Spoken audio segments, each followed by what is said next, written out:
सम्मान और तिरंगे के साथ स्वाभिमान के साथ जीने के लिए सदैव दुनिया के सामने एक मिसाल पेश करने का काम करना है। यही आह्वान करते हुए आप सबसे मैं चाहूंगा, एक बार उस माँ भारती की जय बोलिए, जिस भारत माता की आन बान, जिस सीमा की रक्षा करने के लिए हम सब लोग आज यहाँ पर यह समारोह मना रहे हैं। बोलिए भारत माता की, भारत माता की, भारत माता की। बहुत बहुत धन्यवाद। भारत की प्रतिष्ठा को स्थापित करने का, गौरव अर्जित करने का सौभाग्य प्राप्त किए हैं। आज मुझे प्रयागराज की इस रिजर्व पुलिस लाइन से यह कहते हुए गर्व हो रहा है, जिस अपने राष्ट्रीय ध्वज तिरंगे का सम्मान रखने के लिए, सम्मान की रक्षा के लिए देश की सीमाओं पर तैनात हमारे वीर बांकुरों ने कई बार दुश्मन देशों को धूल चटाते हुए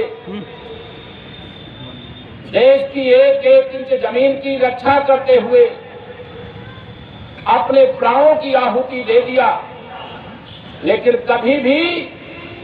भारत की एक इंच जमीन को भी दुश्मन को छूने नहीं दिया। ऐसे में सीमा पर डटे हुए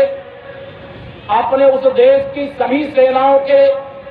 वीर बांकुरों को भी प्रयागराज की धरती से प्रणाम करता हूं, उनको जय हिंद करता हूं, उनको सलाम करता हूं, उनको सबको गणतंत्र दिवस की शुभकामनाएं देता हूं। आज जब गणतंत्र दिवस के अवसर पर हम सब यहाँ पर पुलिस लाइन के परेड के कार्यक्रम में शामिल हैं, तो इस बात पर भी हमें गर्व होता है कि कभी जम्मू कश्मीर के अंदर धारा 370 और 35 से होने के कारण से पूरे देश में तो तिरंगा फहराया जाता था, लेकिन जम्मू कश्मीर में तिरंगा फहराने के लिए यात्रा निकालनी पड़ती थी।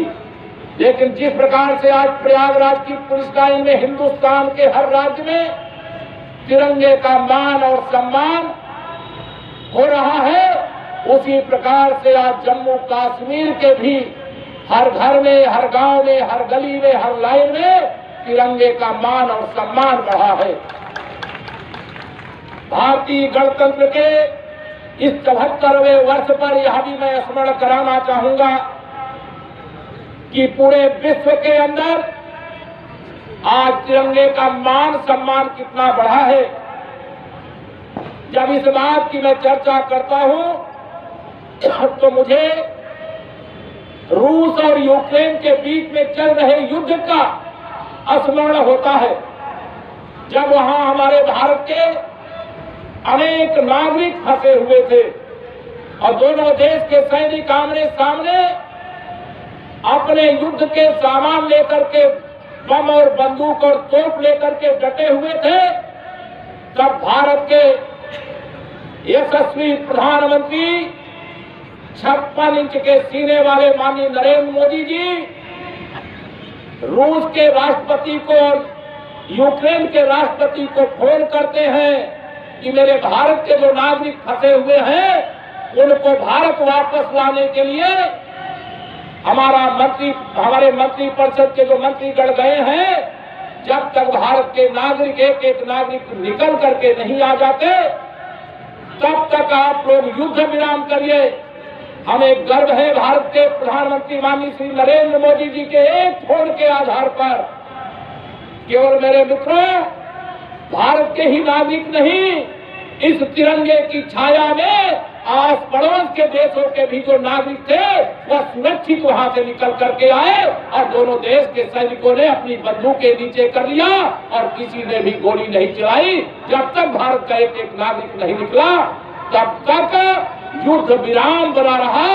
यह भारत के लिए, भारत के तिरंगे के लिए, भारत के गणतंत्र के लिए गौरव की बात है। आज हमें इस बात पर भी गर्व करना चाहिए कि जब हम देश के 74वें गणतंत्र दिवस के अवसर पर यहाँ पर इस समारोह का आयोजन कर रहे हैं, तब मैं स्मरण करना चाहता हूँ एक बार फिर से अपने और भारत के वीर महापुरुषों को। हमारे देश पर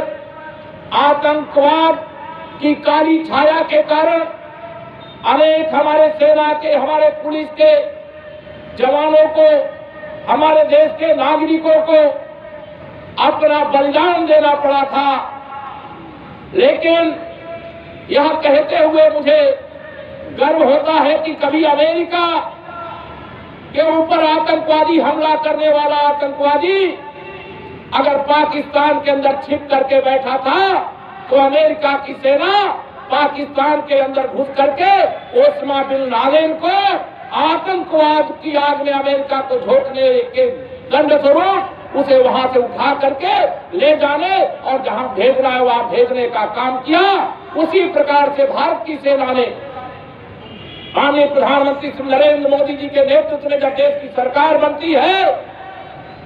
तो एक लाइन मुझे याद आती है कि सत्य यदि दुर्बल हुआ तो कौन उस पर कान देता, शक्तिशाली की गलत भी बात यह जग मान लेता। हम पहले दुनिया के सामने गिड़गिड़ाते थे हमारे ऊपर आतंकवादी हमला हुआ है, लेकिन आज हम छाती ठोक करके कह सकते हैं कि अगर किसी ने भारत पर आतंकवादी हमला किया तो हम भी दुश्मन के देश में